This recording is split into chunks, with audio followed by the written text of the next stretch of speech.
so rare, it reads like folklore at the range.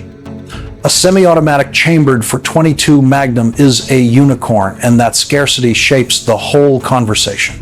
Hunters, survivalists, and range rats who whisper about the cartridge know its charms.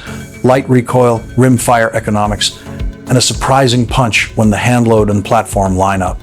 But the real story is in the hardware. The handful of pistols that took on the challenge and actually made the .22 Magnum sing. Here's the middle of that list. The guns that turned niche into noticeable.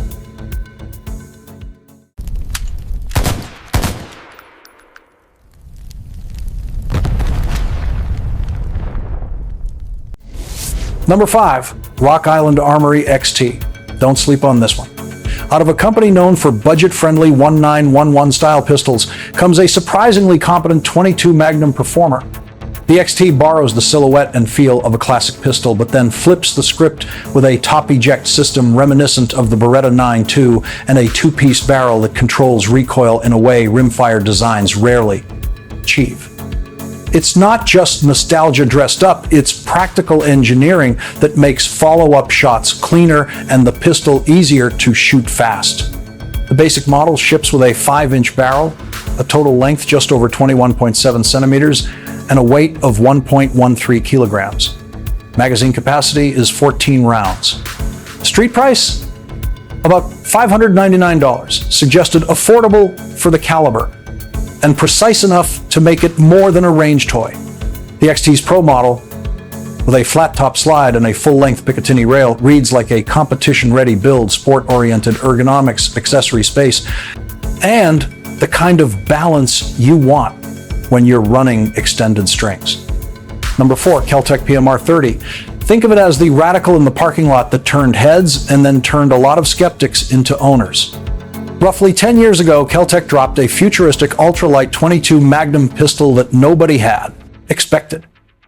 It's got a 4.3-inch barrel, overall length of 20 centimeters, and a laughably low weight, 397 grams unloaded. The headline here is the 30-round magazine. 30. That capacity changes how you think about a rimfire pistol, from a backup or survival piece to a legitimate everyday carry or bug-out tool in environments where you want volume without the weight penalty. It's surprisingly shootable, too, if you can get past the polymer feel and the unconventional layout. The PMR30 points well, has a crisp trigger, and the high visibility sights get you on target fast. MSRP sits near $495, making it a high-value oddball. Number 3, Walther Magnum Pistol WBMP, launched in 2022. This one feels like the engineers decided to build a full-size, tactical rimfire without compromise. Polymer frame, 4.5-inch barrel, and a 15-round magazine make it feel like a grown-up pistol that just happens to eat .22 Magnum. It includes an accessory rail and a slide ready for optics, plus a fiber optic front sight for fast acquisition. The real standout is the fully ambidextrous control layout, a quad release system that blends a conventional magazine button with Walther-style levers on both sides. That ambidexterity, combined with modern ergonomics, makes the WBMP versatile across shooters and applications, from serious plinking and pest control to a compact training platform that won't punish new shooters. Expect to see this platform in matches and survival kits alike, because it bridges the gap between toy and tool. Those three models represent different philosophies: affordable reliability, radical capacity and weight savings, and tactical full-size utility. Up next, the list climbs into heavy hitters and rare collectors' guns that redefine what .22 Magnum pistols can be. Number 2, XL Arms MP2 Accelerator. This is the kind of pistol that looks like it was designed by someone who refused to accept compromises. It's heavy, and it wears that weight like a badge. Unloaded weight sits at 1.53 kilograms, with a beefy bull barrel in stainless that runs nearly 21.5 centimeters. Total length, almost 33 centimeters. Yes, it's big. That mass buys you temperature stability and steady surgical tracking through long strings of fire. XL built the Accelerator with a 9-round magazine, But make no mistake, this is not about capacity, it's about consistency. The bull barrel and rigid frame make accuracy feel inevitable. Add the Weber-style slide rail and assisted load magazines, and the platform reads like a target gun that swallowed a field rifle. If you want a pistol that makes 22 Winchester Magnums sing with match-braid rhythm, this is the tool. It's rare, and that rarity shows in availability. Few new examples circulate, and second-hand prices reflect collector interest. If you hunt for one, expect a search that feels part scavenger hunt, part treasure map. Number 1, Smith & Wesson M&P 22 Magnum. Put bluntly, this pistol represents what happens when legacy engineering meets modern rimfire ambition. The centerpiece is the Tempo gas-locked barrel system, a gas port near the muzzle that holds the whole assembly rigid until pressure bleeds in and the 6 metal flanges do their work. The result is controlled cycling with remarkably low felt recoil for this cartridge. Unloaded weight is 624 grams, barrel length about 11 centimeters, overall length roughly 21 centimeters, and a slim profile at 2.8 centimeters thick. It feels like someone shrank a full-size service pistol down without stealing its backbone. Durability is baked in. A stainless slide with Armor Night black Night Ride finish that shrugs off weather and sweat, ambidextrous controls, reversible magazine release, and an intuitive takedown that makes field stripping something you actually enjoy. 2 polymer magazines of 30 rounds each come in the box, yes, 30, which flips the script on what firepower means for a rimfire. Price? About $649 suggested. That's a lot of capability for the money, and it places the M&P 22 squarely at the top of the heap. Now the hard talk, what to weigh when you choose. Do you need capacity or precision, pocket carry or bench accuracy? Weight affects controllability and heat soak.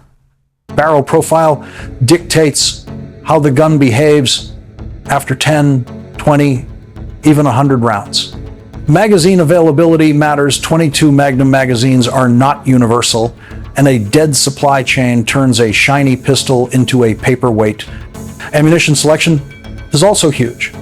Some pistols favor light, high-velocity factory loads.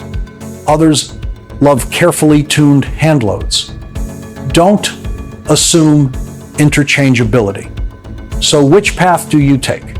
Volume and light carry, or mass and surgical accuracy? And what happens when the cartridge you chase is rarer than the pistol you pick? Does that change your choice or sharpen it? You pick a side the instant you shoulder the pistol.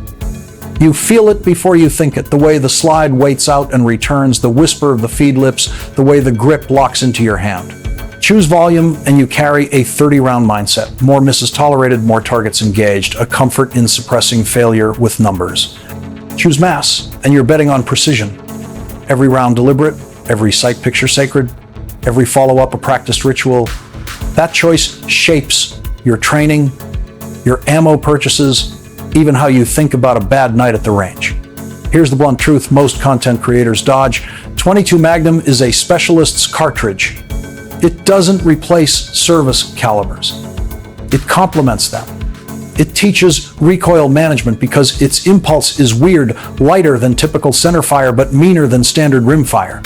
It can save your day when pests threaten a camp or when a long stock requires stealth. But it will also expose lazy maintenance and poor magazines faster than 9mm ever could. You want reliability? Learn your magazines. Learn which brands the feed ramps like. Carry spare mags like you care about the outcome. Ammo matters more than you think. Not all 22 Magnum loads are made equal. Some manufacturers push high velocity to the extreme, others tune for reliable cycling through lightweight slides. If your pistol was designed to run plus P-style loads, fine, but most rimfire pistols prefer a narrow band of pressure for clean lockup and ejection. Test incrementally. Buy a box, run 50 rounds, then another brand. Keep notes. If accuracy falls apart after 10 rounds, suspect heat and throat erosion. If failures cluster early, blame feed geometry or magazine spring life. Field maintenance is non-negotiable. Rimfire fouling is a different animal. Corrosive primers and minute copper residues hide in tight tolerances. You cannot ignore the extractor face or the chamber throat and expect long-term harmony. Clean like you mean it bore, chamber, and the feed ramp. Lube lightly where the manufacturer calls for it. Over-lubing rimfire slides invites carbon gumming and stovepipe drama after 200 rounds. Under-lubing invites premature wear. Strike the middle ground.